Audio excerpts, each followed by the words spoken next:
Hello everyone, ayan, dumating na yung hinihintay natin at syempre, i-unboxing natin yan. Ayan, excited na ako kasi ilang araw lang naman siya, within 3 days nakarating na agad siya. Inihintay ko na parcel. So, wow, meron siyang sariling storage box. So, eto na yung kailangan natin tuwing bagyo. And nag-struggle ako din kasi sobrang secured nung lock niya. So, yan.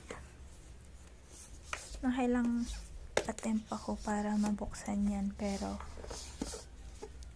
ang ginawa ko na lang is ayun, inopen ko na lang ulit siya ng gamit ang cutter. So, ayan, magwo-work naman siya. Ayan, so medyo kailangan mag-ingat lang. And ito yung charger niya, type C. And ito na yung flashlight. Ang ganda, diba? Kala mo camera, digicam. Well secured siya with strap kasi headlight siya eh. So yung strap tsaka ko na lang ilalagay.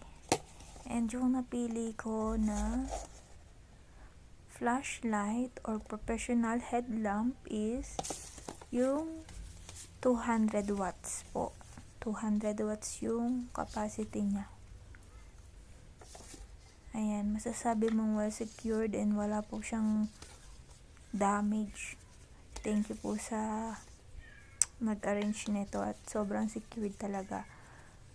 So, tinry ko talaga na ilagay yung strap pero medyo nag-i-struggle ako dyan.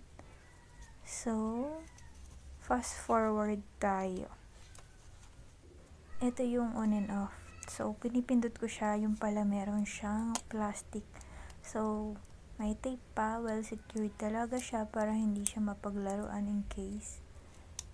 Ayan. Sobrang lakas niya as in. Guys, ayan o. Pasensya na sa background pero ayan, pinakita ko lang sa inyo kung gaano siya kalakas. O, diba? May iba't iba siyang light. Ano ba?